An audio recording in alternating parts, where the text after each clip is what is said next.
Pues ya ando en la zona de panadería y pues me voy a deleitar con unos panes bien ricos hechos aquí por la gente trabajadora de la Huasteca, aquí en Huejutla de Reyes Hidalgo, claro.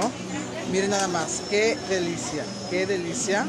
Ustedes sean testigos de este gran deleite que me voy a hacer. Gracias chicos por sincronizarme por este medio, gracias, los quiero mucho. Espero sea de su agrado las cosas que comparto. Y nada mejor que de la Huasteca hidalguense. No hay nada mejor que de la región que se cosecha aquí en nuestro amado Huejutla de Reyes Hidalgo. Miren nada más, qué belleza, chicos. Claro, como ya se acerca el Chantolo, Día de Muertos, pues ya se van a empezar a vender, claro, todos estos artículos artesanales, productos de la región, ya se van a empezar a vender, claro.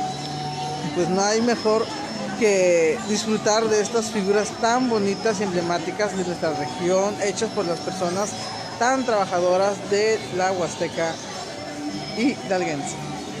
Gracias chicos, gracias por sincronizarme una vez más, gracias, cuídense mucho. Compartan, miren lo que me voy a llevar, unas carteritas para mi hermana Rosita Bautista, para la gente que me encargó.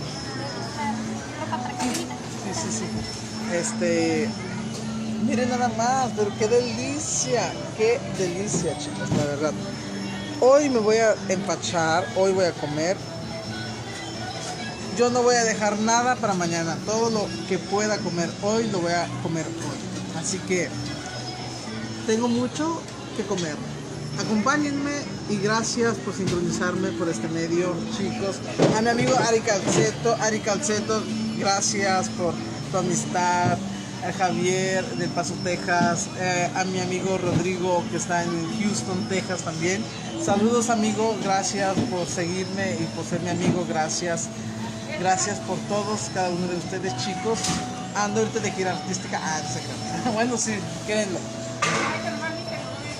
Ando ahorita en Huejutla de Reyes Hidalgo y quien me encuentre hoy aquí en el mercado de Huejutla, pues le picho unas enchiladas, ¿por qué no? Que saben que yo soy amor y doy amor. Ando con toda la actitud y hoy es el día para ser feliz. Hoy es el día para ser feliz. No dejen para mañana lo que pueden hacer hoy. Recuerden que hoy estamos y mañana quién sabe. Hay cosas en la vida que se deben olvidar, que hay cosas que pasan, mas no volverán. ¿De acuerdo? Hoy es la oportunidad que tenemos para ser felices. Y yo soy feliz comiendo pan de la región Huasteca en Huejutla de Reyes Hidalgo. Los quiero mucho. Adiós.